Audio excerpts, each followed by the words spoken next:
एक भाभी ने अपने देवर से संबंध बनाते वक्त पहले तो उसकी आंखें फोड़ी और उसके बाद जब वह ज़मीन पर गिर जाता है तो उसके प्राइवेट पार्ट को काटा और उसके बाद वहां से फरार हो जाती है। उसके बाद खुलता है एक बहुत बड़ा राज। आखिर क्या हुआ था इस घटना के अंदर, पूरी सच्चाई जानने के लिए वीडियो को अंत तक जरूर देखिएगा। नमस्कार, मैं हूं सुदेश कुमार और तिरछी बात चैनल में आपका स्वागत है। दोस्तों, यह घटना है झारखंड के रांची की। झारखंड के रांची के पुलिस स्टेशन में किसी व्यक्ति का सुबह सुबह फ़ोन आता है कि साहब आप यहाँ पर फलाने मोहल्ले में आ जाइए, यहाँ पर एक व्यक्ति की हत्या कर दी गई है और बड़े ही निर्मम तरीके से उसको मारा गया है।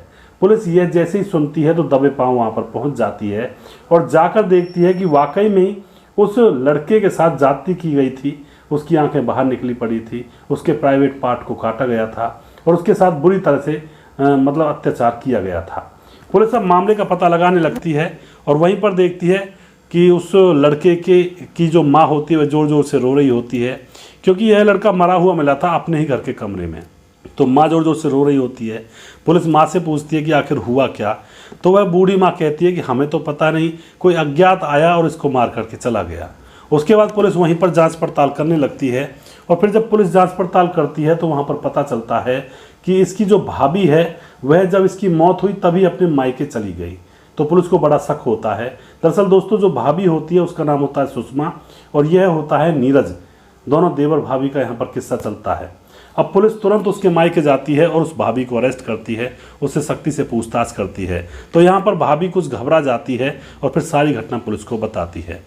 भाभी बताती है कि उसकी 4 साल पहले शादी हुई है और वह जैसे इस घर में आई है तो उसका देवर, जिसका नाम नीरज है, वह गंदी गंदी निगाहों से उसकी तरफ देखने लगता है। और जो सुषमा का पति है वह बाहर काम किया करता है, घर पर वह अकेली रहा करती है।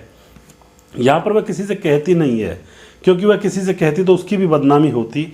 तो यहाँ पर उसका देवर एक दिन उसकी तरफ गंदी गंदी नज़रों से देख रहा था, घर पर कोई नहीं था, तो ज़बरदस्ती उसके कमरे में घुस जाता है और ज़बरदस्ती उसके साथ रेप कर बैठता है। अब तो यह सिलसिला रोज़ रोज़ का हो चुका था। जो भाभी थी वह शर्म के मारे किसी से कुछ नहीं कह रही थी, लेकिन उसके सीने पर खटक रही थी। और यहाँ पर जो देवर था नीरज, वह एंजॉय ले रहा था, एंजॉयफुल मूवमेंट का।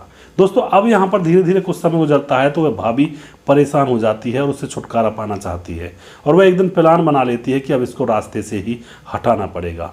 वह अपने देवर से कहती है हंस करके, चलो ठीक है, तुम रोज़ रोज़ मेरे साथ ज़बरदस्ती से संबंध बनाते हो, आज मैं तुम्हें ऑफ़र देती हूँ, तुम मेरे कमरे में आ सकते हो या फिर मैं तुम्हारे कमरे में आ जाऊँगी और मैं ही तुम्हारे कमरे में आ जाऊँगी, तुम अपने कमरे में लेटे रहना। दोस्तों, यहाँ पर तय कर दी जाती है प्लानिंग और जो नीरज होता है बड़ा ही खुश हो जाता है, क्योंकि आज तो बिना मशक्क़त किए ही उसको यहाँ पर संबंध बनाने को मिल रहे थे। अब जो उसकी भाभी होती है रात को 1 बजे अपने कमरे में से निकल करके अपने देवर, जिसका नाम नीरज होता है, उसके कमरे में पहुँच जाती है। वहाँ जाकर वह उसके साथ कपड़े उतार कर नग्न होकर के संबंध बनाने लगती है। जैसे उसके साथ वह संबंध बनाती है तो संबंध बनाते हुए वह उसकी आंखों को फोड़ देती है। जैसे उसकी आंखें फोड़ी जाती है, वह जैसे ही चिल्लाता है तो उसके गले को काट दिया जाता है।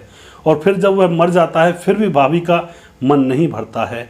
फिर वह खड़ी होकर के उसके प्राइवेट पार्ट को चाकू से काट देती है और उसके बाद वह अपने घर पहुंच जाती है।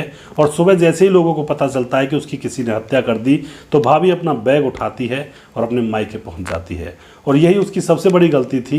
यहीं से उसके ऊपर शक होता है पुलिस को और उसको धर दबोच लिया जाता है और सख्ती से जब पूछताछ की जाती है तो मामला यहाँ पर खुल जाता है। तो क्या यहाँ पर उस भाभी ने सही किया? क्योंकि उसने आंखें इसलिए निकाली, उसने बाद में बताया था कि वह गंदी नज़रों से उसे देखा करता था तो उसकी आंखें उसे बहुत ज़्यादा बुरी लगा करती थी। रात को सपने में भी आया करती थी, क्योंकि वह उससे डरने लगी थी। वह इतना एक तरह से कमीना टाइप का बन चुका था उसका देवर। उसके प्राइवेट पार्ट को इसलिए काटा कि अब तो ज़िंदगी भर क्या, इस जन्म में तो क्या अगले जन्म में भी किसी के साथ संबंध नहीं बना पाएगा। यह वह महिला कहती है कि उसने यह सोच करके उसका प्राइवेट पार्ट और उसकी आँखें काट डाली। तो क्या उस महिला ने सही किया या गलत किया?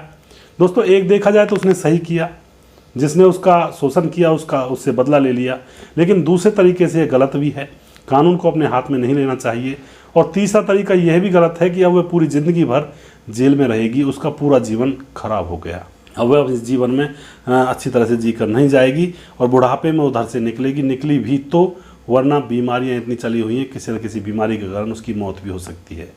तो दोस्तों, जीवन भी खराब हो गया इसका यहाँ पर। और इसने जो काम किया था लोग इसकी सराहना भी कर रहे थे, लेकिन क्या सराहना और क्या फिर होना। जब ऐसा कांड हो जाए कि चलो ठीक है, उसने दबे पांव कर दिया कि भाई उसके ऊपर ज़्यादा जुल्म हो रहे थे तो उससे सहन नहीं हुआ, लेकिन अगर उस परिस्थिति में थोड़ा सा वह चुप लगा जाती, अपनी सास, अपने पति या पड़ोसियों से कहती, तो 4 लोग इकट्ठा होते और इस मामले की कहते हैं एक तरह से इसको सुलझा सकते थे। 4 लोग इकट्ठा होकर के रिश्तेदारों को बुलाया जा सकता था, लेकिन यहाँ पे औरत ने अपने आप ही ऑन द स्पॉट मामले को रफा दफा कर दिया। और आप जो भी कुछ कहना चाहते हैं अपनी कमेंट बॉक्स में लिख सकते हैं इस औरत के बारे में और उसके देवर के बारे में। दोस्तों, अगर आपको हमारे वीडियोज अच्छे लगते हैं तो इनको शेयर ज़रूर कर दिया करें, हम आपके बहुत बहुत आभारी रहेंगे। अगला प्रोग्राम बहुत जल्दी फिर से लेकर आऊँगा किसी सच्ची घटना के ऊपर। तब तक आप खुश रहें, सावधान रहें और रिश्तों की अहमियत को समझें। कभी भी अवैध संबंधों के चक्कर में ना पड़ें, वरना अंजाम बहुत ही भयावह और खतरनाक होता है। दोस्तों, जय हिंद और जय भारत।